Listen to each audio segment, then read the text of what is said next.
Welcome to my channel. आज मैं आपको सारणिक से रिलेटेड कुछ एक्सरसाइज के बारे में बताने जा रहा हूँ।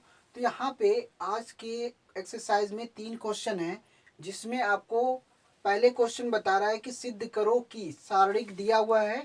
पहले कॉलम में 1 1 1, दूसरे कॉलम में एक्स वाई जेड, तीसरे कॉलम में y plus z, z plus x और एक्स प्लस वाई की जो वैल्यू है वो 0 लानी है। तो कैसे लाएंगे, सिद्ध करना है। तो पहला क्वेश्चन दिया हुआ है। तो पहले क्वेश्चन का एलएचएस साइड जो है 1 1 1, x y z, y plus z, z plus x और एक्स प्लस वाई। आपको दी हुई सारणी ये दी हुई है, इसके माध्यम से हमें राइट हैंड साइड की वैल्यू निकालनी है। और इस तरीके इसको आप कैसे प्रूव करेंगे। तो यहाँ पे सारणिक से रिलेटेड जो भी कुछ रूल्स बताए गए हैं, बस उन्हीं रूल्स को फॉलो करना है और बड़ी आसानी से सारणिक का ये क्वेश्चन बड़ी आसानी से सॉल्व हो जाएगा। अब आप ध्यान से देखिए, इसमें ये वाली जो इसे हम कॉलम C1 कहते हैं, इसे कॉलम C2, इसे कॉलम C3। तो आपको ये करना ये है कि अगर हम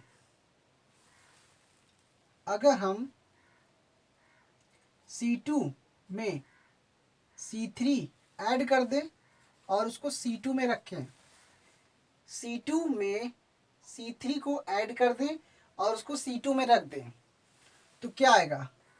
तो ये जो प्रॉपर्टी का जो रूल्स लग रहा है, ये जो प्रॉपर्टी है ये ये सातवीं प्रॉपर्टी के अंतर्गत आता है, जिसमें किसी भी कॉलम या इस पंक्ति को अगर आपस में जोड़ दिया जाता है तो उसके मान में कोई परिवर्तन नहीं होता है। देखिए 1 1 1। अब अगर हम C2 में C3 जोड़ेंगे तो हो जाएगा x plus y plus z हो जाएगा, y plus z plus x हो जाएगा और z plus x plus y हो जाएगा, y plus z plus x और x प्लस वाई। तो ये आपका निकलेगा। तो कंडीशन के हिसाब से ये जो प्रॉपर्टी जो लग रही है, प्रॉपर्टी कौन सी लगी है, प्रॉपर्टी जो है ये 7वें नंबर वाली है। तो 7वें नंबर की प्रॉपर्टी के अकॉर्डिंग हमने क्या किया कि कॉलम, दूसरे कॉलम के जो एलिमेंट्री है उसे तीसरे कॉलम के एलिमेंट्री के साथ हमने जोड़ दिया और उसको हमने कॉलम दूसरे में रख दिया, इस तरीके से। अब बात आती है इसमें x plus y plus z, अगर किसी टर्म्स में कोई भी टर्म्स अगर सेम होता है तो उसको हम बाहर कर लेते हैं। तो यहाँ पे मल्टीपल के हिसाब से x plus y plus z बाहर कर लिया, तो इस तरीके से 1 1 1 1 1 y plus z, z plus x, x plus y. ये जो रूल्स लगा है ये 5वीं प्रॉपर्टी के अंतर्गत आता है। तो 5वीं प्रॉपर्टी के अंतर्गत ये है, अगर किसी पंक्ति या स्तंभ में किसी भी संख्या से अगर गुणा कर देते हैं तो उसके सारणिक में भी उसी संख्या से गुणा होता है। अगर x plus y plus z है तो इसमें से ये वाला टर्म्स बाहर करके ये आपका इस तरीके से कॉमन 1 1 हो जाएगा। अब बात आती है ये चौथी प्रॉपर्टी, ये जो प्रॉपर्टी लगी ये आपकी 5वीं प्रॉपर्टी के अंतर्गत आते हैं। अब यहाँ पे लास्ट, अब ये वाली जो प्रॉपर्टी है, जब किसी, ये चौथी प्रॉपर्टी के अंतर्गत आता है। चौथी प्रॉपर्टी में क्या कहता है, यदि किसी दो आसन पंक्तियों में या दो आसन स्तंभों में अगर संख्या दोनों के अवयव या दोनों के एलिमेंट अगर सेम है तो उस डिटर्मिनेंट की जो वैल्यू होती है वो 0 होती है। तो इस तरीके से x plus y plus z और इस डिटर्मिनेंट की वैल्यू क्या है, वो 0 है। इस वजह से ये पूरे टर्म्स की वैल्यू 0 हो जाती है और इस तरीके से सारणिक की जो वैल्यू आई वो 0 आई और ये जो 0 आई ये राइट हैंड साइड की इक्वल है।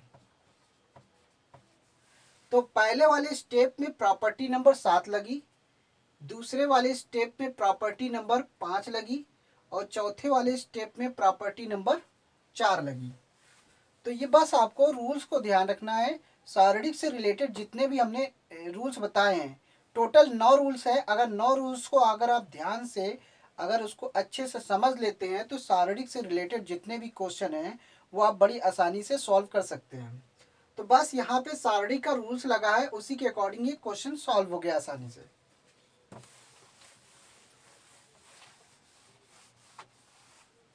अब सेकंड क्वेश्चन ये कह रहा है बिना प्रसार किए सिद्ध करना है कि यहाँ पे 3 सारणिक दिए हुए हैं, तीनों सारणिक जो है तीनों सारणिक जो है आपस में इक्वल हैं। तो पहली सारणिक क्या कह रही है, second question, a b c x y z p q r, ये सारणिक है। आपको लाना है y b q x a p z c r, इसी को देखते हुए ये लाना है, फिर आपको ये लाना है। तो कैसे आएगा, तो हम पहले वाले सारणिक से दूसरे वाला सारणिक लाएंगे, फिर वही तरीका पहले वाली सारणिक से तीसरी वाली सारणिक को हमें इक्वल करना है। अगर तीनों की सारणिक की वैल्यू अगर सेम हो जाती है तो ये आपका आपस में तीनों के टर्म्स जो होंगे आपस में सेम हो जाएंगे। अब देखिए इसमें करना क्या है, इसमें इस वाले में क्या करना है, जैसे कि ये दिया हुआ है इसमें लाना है हमको ए बी ए सी। तो हम पहले क्या करते, ये जो दिया है ये आपका किस में दिया हुआ है, ये आपके रो में दिया हुआ है। ये वाला जो पूरा ए बी सी का जो क्रम है ये आपके पहली पंक्ति में दिया हुआ है। इसको हमें लाना है किसमें, कॉलम के फॉर्म में लाना है। तो कॉलम के फॉर्म में पंक्ति को कॉलम में कैसे कन्वर्ट करना है, ये रूल्स पे आपको बताना है कि अगर किसी, ये दूसरी प्रॉपर्टी के अंतर्गत हो रहा है, प्रॉपर्टी नंबर 2। दूसरी प्रॉपर्टी में ये कहता है अगर किसी भी सारणिक के किसी भी पंक्ति को स्तंभ में और स्तंभ को पंक्ति में चेंज कर देते हैं तो उसके सारणिक के मान में कोई परिवर्तन नहीं होता है। तो बस वही करने जा रहा हूँ। तो यहाँ पे दूसरी प्रॉपर्टी लगी है, तो करना क्या है, जो ए बी सी है इसको हम कॉलम फर्स्ट में कर देते हैं, ए बी सी, और जो R2 में है एक्स वाई जेड, इसको हम एक्स वाई जेड ऐसे कर देते हैं, पी क्यू आर। ये दूसरी प्रॉपर्टी के अंतर्गत आता है। इसको आप ये इस तरीके से कर सकते हैं, R1 को हमने कन्वर्ट कर दिया C1 में और R2 को कन्वर्ट कर दिया हमने C2 में और R3 को कन्वर्ट कर दिया हमने C3 में। ये दूसरी प्रॉपर्टी के अंतर्गत आता है। अगर किसी भी सारणिक में उसके कॉलम को रो में कन्वर्ट कर दो या रो को कॉलम में कन्वर्ट कर दो तो उसके मान में कोई परिवर्तन नहीं होता है। तो बस हमने ये रूल्स लगाया है दूसरी प्रॉपर्टी वाला। अब आपका क्या हुआ, ये ए बी सी का क्रम आ गया, लेकिन ये क्या, यहाँ पे बी ए सी जो है ये आपका बीच में है, लेकिन हमें क्या है, ये तो आपके पहले कॉलम में है, इसको हमें इसमें इधर लाना है। पहले कॉलम को इसको उठा के इधर करना है और इसको उठा के इधर करना है, क्योंकि एक्स वाई जेड का टर्म्स जो है पहले कॉलम में है। तो अब हम इसको क्या करेंगे, ये जो प्रॉपर्टी है ये चौथी प्रॉपर्टी के अंतर्गत आता है। अगर किसी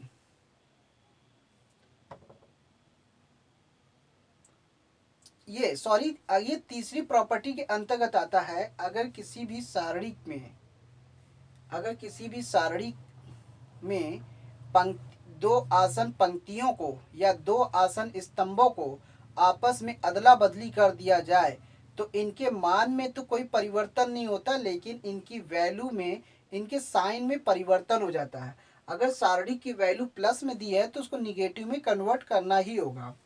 तो यहाँ पे दिया हुआ है, अगर हमने इसको आपस में इंटरचेंज कर दिया, यानी कि हमने ये किया R1 को हमने क्या किया, R1 को हमने शिफ्ट कर दिया R2 में,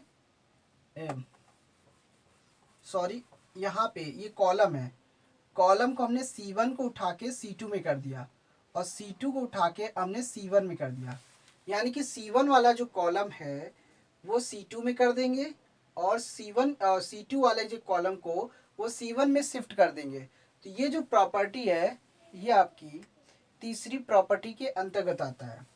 तो मैं यही कर रहा हूँ यहाँ पे X Y Z A B C P Q R ये दिया हुआ है। तो सारणी के मान में परिवर्तन नहीं होता है लेकिन इनका साइन बदल जाता है। तो यहाँ पे -1 आ जाएगा, -1, इस सारणी की वैल्यू निगेटिव में आएगी।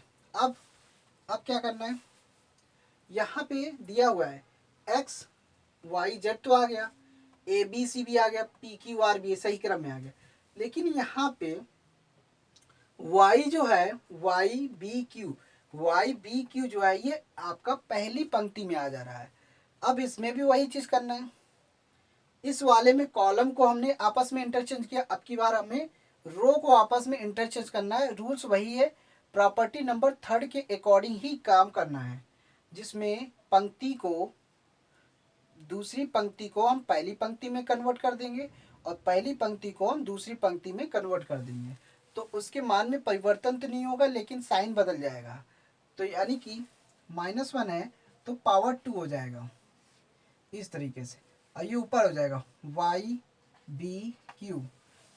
तो यानी कि R2 को हमने उठा के किस में कर दिया, R1 में, और R1 वाले को उठा के हमने किस में कर दिया, R2 में, यानी कि आपस में अदला बदली कर दिया गया।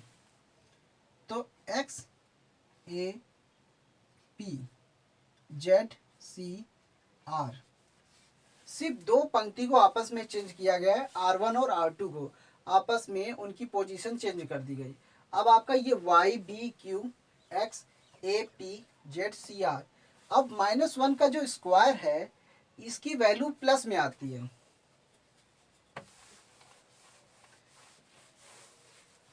अब इसकी वैल्यू प्लस में हो जाएगी, इसलिए ये हो जाएगा Y B Q X A P Z C R। ये आपका ये वाला टर्म्स आपका आ गया इस तरीके से। तो रूल्स को फॉलो किया, बड़ी आसानी से ये वाला टर्म्स आ गया। अब बात आती है, अब हमें क्या करना है, यही सारणी रहेगा। अब हमें X Y Z को ऊपर ले जाना है, P Q R है, A B C है। अब इसको कैसे करना है देखिए,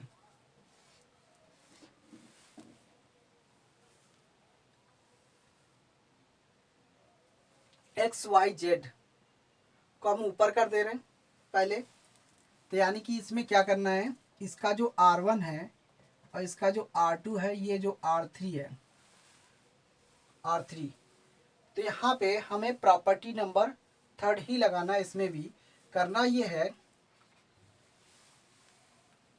हमें सबसे पहले X Y Z को ऊपर ले जाना है। तो यानी कि R2 को उठा के हमें R1 में शिफ्ट करना है, क्योंकि जो चीज़ ऊपर ले जाना है वो ऊपर हो जाएगा, और R1 की वैल्यू उठा के हमें R2 में शिफ्ट कर देना है। इसका मतलब ये हम ये कह सकते हैं आपस में एक दूसरे की अदला बदली कर रहे हैं। तो ये X Y Z A B C P Q R ये आ गया, X Y Z आ गया, और P Q R नहीं आया, A B C, तो इसके मान में -1 आ गया, क्योंकि आपस में जब इस दो आसन पंक्तियों का या दो आसन स्तंभों का अगर अदला बदली करते तो साड़ी के मान में कोई परिवर्तन नहीं आता है, बस उनका साइन बदल जाता है। निगेटिव नंबर जरूर आता है, माइनस चिन्ह जरूर आता है। तो माइनस चिन्ह हर बार आएगा जब आपका आसन पंक्तियों में बदलेंगे, दो आसन पंक्तियों को दो आसन स्तंभों को आपस में अदला बदली करेंगे तो माइनस चिन्ह जरूर आएगा, सारणी के मान में कोई परिवर्तन नहीं होगा। अब क्या करना है, अब हमें ये करना है, पी क्यू आर आपका बीच में है, अब इसको भी अदला बदली कर देते हैं। अब हम क्या करते हैं, R3 को हम R2 में कर देते हैं और R2 को हम R3 में कर देते हैं। तो प्रॉपर्टी नंबर कौन सी लगी, प्रॉपर्टी नंबर आपकी तीसरी लगी। फिर तो तीसरी प्रॉपर्टी फिर लग रही है। तो यहाँ पे बस आपको ये दिखाना होगा किस वजह से ये चेंज हो रहा है, रूल्स आपको शो करना ही होगा। तो इस रूल्स दिखाने के नंबर आपको मिलते हैं, इसमें रूल्स दिखाओगे तभी आपको नंबर मिलते हैं सही से। अब यहाँ पे -1 फिर आ जाएगा, -1 का स्क्वायर हो जाएगा, क्योंकि एक बार -1 हुआ, फिर अगर अदला बदली करेंगे तो -1 के पावर 2 हो जाएगा, क्योंकि दोबारा फिर माइनस आएगा। तो जहाँ माइनस आएगा वहाँ पे आपको फिर से करना पड़ेगा, -1 का होल स्क्वायर हो जाएगा। ये देखिए x y z। अब पी क्यू आर को पहले कर दो, p q r a b c. देखिए ये वाला टर्म्स आपका आ गया। अब इसकी वैल्यू जो है -1 का स्क्वायर करेंगे प्लस आएगा। तो इस तरीके x y z p q r a b c, ये आपकी सारणी का आ गए। तो कहने का मतलब ये है, रूल्स को फॉलो करेंगे तो सारणी से रिलेटेड जितने भी क्वेश्चन हैं बड़ी आसानी से सॉल्व किए जा सकते हैं। थर्ड क्वेश्चन,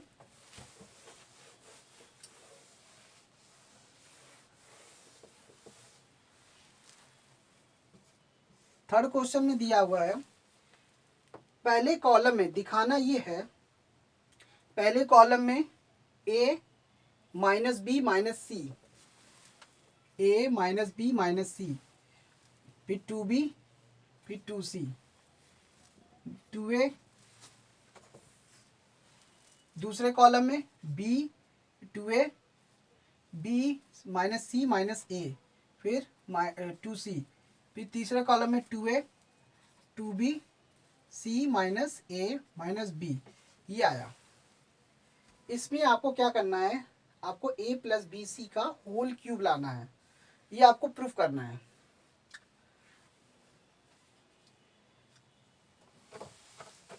इसमें आपको a प्लस बी सी का, a प्लस बी प्लस सी का होल क्यूब हमें फाइंड आउट करना है। तो बस वही चीज़ ध्यान रखना है। यहाँ पे सबसे पहले क्या करते हैं, यहाँ पे माइनस बी है, यहाँ पे माइनस सी है, और यहाँ पे 2b है, यहाँ पे 2c है। तो यहाँ पे देखना ये है, अगर R1 में R2 और R3 को अगर हम जोड़ दें, R1 और R2 को अगर R2 और R3 को जोड़ते हैं और उसको R1 के साथ ऐड कर दें और उसको लिखे R1 में, तो क्या होगा, R1 में R2 और R3 जोड़ने के बाद, R2 और R3 जोड़ देते हैं तो हमको उसको लिखने के बाद R1 में ही रखना है। तो कैसे रखना है, देखिए जोड़ते हैं। अगर 2b और 2c, ये वाले टर्म्स को R1 कहते हैं, R2 और R3, तो पहले हम जोड़ देते हैं। 2b और 2c अगर ऐड करने के बाद क्या आएगा, a, जब माइनस बी है और ये प्लस 2b है, तो जब जो प्लस माइनस क्या होता है, घटता है, तो ये हो जाएगा प्लस बी और ये हो जाएगा प्लस सी, और ये 2b और ये हो जाएगा 2c। फिर आपको क्या करना है, 2a प्लस, फिर देखिए, तो जब हम तीनों को जोड़ेंगे तो क्या आएगा, 2a है 2c है, तो हमको क्या मिल रहा है, तो जब 2a में से माइनस ए जाएगा तो आपका प्लस ए आएगा, प्लस ए प्लस बी और प्लस सी आएगा, फिर b माइनस सी माइनस ए 2c आ जाएगा। सॉल्व करने के बाद, दोनों को ऐड करने के बाद, इसके साथ जब ऐड करेंगे तो आपका यही वैल्यू आएगी। अब इसके बाद इसको करते हैं, तो क्या आएगा, पहले 2a में माइनस ए करेंगे तो प्लस ए आएगा, और 2b में माइनस बी करेंगे तो प्लस बी आएगा, फिर प्लस सी आ जाएगा। ये 2b C minus A minus B, इस तरीके से रूल्स आया। अब यहाँ पे क्या करना है, यहाँ पे a plus B plus c, अब सारणिक में क्या दिया, ये कौन सा रूल्स लगा है, जब किसी पंक्ति को या स्तंभों में आपस में कुछ जोड़ना होता है तो उसके मान में कोई परिवर्तन नहीं होता है। जब उसके संगत अपोर संगत अवयव के साथ अगर हम जोड़ते हैं तो उसके सारणी के मान में कोई परिवर्तन नहीं होता। ये कौन सी प्रॉपर्टी के अंतर्गत आता है? ये सातवीं प्रॉपर्टी के अंतर्गत आता है। तो उसके मान में कोई परिवर्तन नहीं होता। तो ये तीनों में a प्लस बी प्लस सी है, तो हम इसमें क्या करते हैं, ये मल्टीपल है। तो a प्लस बी प्लस सी का मल्टीपल क्या है? 1। तो a प्लस बी प्लस सी का मल्टीपल है 1, तो इसमें हम a प्लस बी प्लस सी को हम बाहर कर देते हैं। a प्लस बी प्लस सी को बाहर कर दिया तो आपका 1 1 1, फिर क्या आया? 2b 2c, b minus C minus a 2c, फिर 2b, फिर आया c minus a minus b। ये आपका दिया हुआ है इस तरीके से, 2b minus C minus a minus b, बाकी सब बाहर, b minus C minus a, ये पूरा वही चीज़ है। a plus B plus c. अब रूल्स क्या कहता है? अगर इनको आपस में हम माइनस कर दें जैसे कि C1 को C2 के साथ घटा दें और उसको हम C1 में रखें और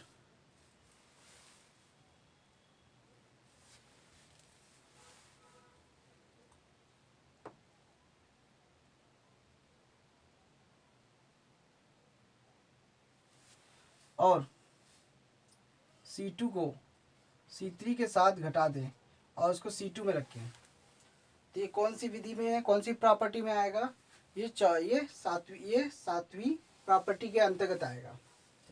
अब देखते हैं, अगर हम इसमें घटाते तो आएगा 0, अब ये b है तो ये हो जाएगा प्लस,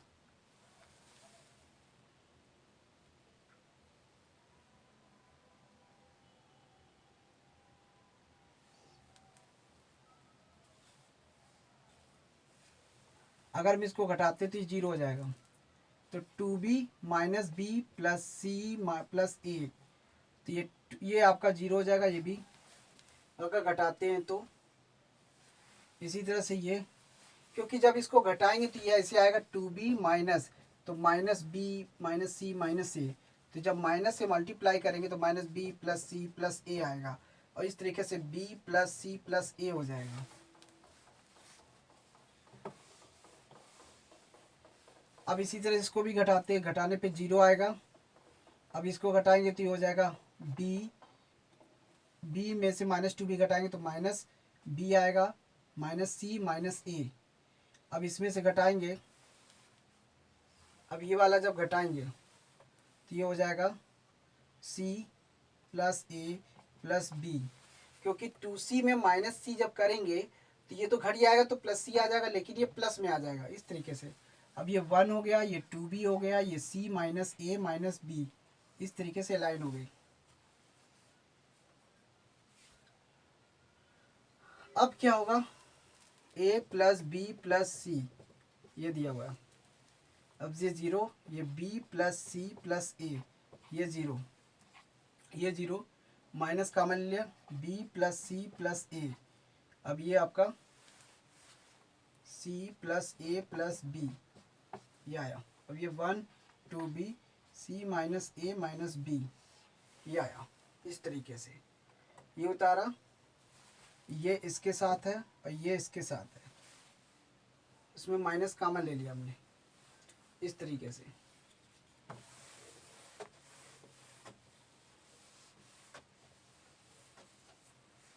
अब क्या करना है?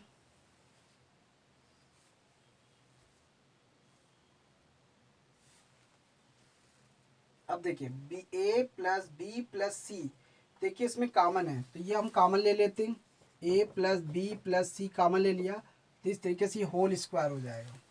जब होल स्क्वायर होगा, अब इसमें भी हमने कॉमन ले लिया तो इसमें भी a प्लस बी प्लस सी है, तो जब कॉमन लिया 0 और ये 1 और ये 0, फिर उसके बाद ये 0, फिर -1 और फिर ये 1, फिर ये 1, ये 2b, ये c minus A minus B, इस तरीके से आएगा।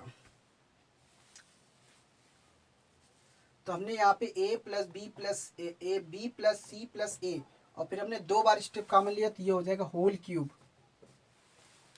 ए प्लस बी प्लस सी तो पहले से है, और ए प्लस बी प्लस सी ये स्टेप हम कॉमन ले लेंगे और ये वाला स्टेप कॉमन लेंगे, तो ये आपका ये -1 आ जाएगा, यहाँ पे 1 आ जाएगा इस तरीके से। अब आपका क्या करना है, इसको सॉल्व करते हैं। ए प्लस बी प्लस सी का होल क्यूब। अब इस सारणी की वैल्यू लेने हैं, अगर 1 की वैल्यू निकालना है तो ये वाला पक्ष और ये वाला पक्ष छोड़ना होगा। तो जब छोड़ना होगा ये वाला आपको ये वाली पंक्ति छोड़नी होगी, ये वाली कॉलम छोड़नी होगी, तो आपका इसका सह गुणनखंड ये वाला होगा। तो सह गुणनखंड लेते हैं 1 -1 और 1 और ये 1। तो ये बताइए ये प्लस में आएगा, ये माइनस में आएगा, ये प्लस में आएगा, इसलिए इसकी वैल्यू ये आएगी इस तरीके से, ए प्लस बी प्लस सी का होल क्यूब। अब 1 का 1 के साथ मल्टीप्लाई करेंगे तो 1 आया।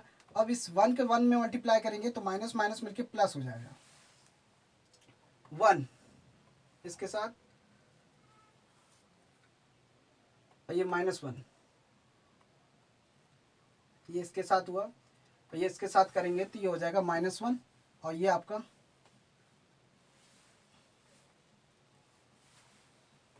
प्लस माइनस प्लस, ये 1 और ये 0 -1 ये 1, ये छोड़ा तो ये छोड़ा और ये 1 लिया, यहाँ पे 0 आएगा। ये टर्म्स बचा है। तो जब इसके साथ करेंगे तो ये 1 आया और इसके साथ करेंगे तो 0 हो जाएगा, ये प्लस में आ जाएगा। अब इसके साथ जब मल्टीप्लाई करेंगे तो ए प्लस बी प्लस सी का होल क्यूब आ जाएगा। इस तरीके से RHS साइड के इक्वल आ गया। तो कहने का मतलब है यहाँ पे 0 था। अब कहने का मतलब ये है कि सारणी का रूल्स को फॉलो करते हुए हम सारणी से रिलेटेड बड़ी आसानी से क्वेश्चन को सॉल्व कर सकते हैं। तो thanks for watching my video, धन्यवाद।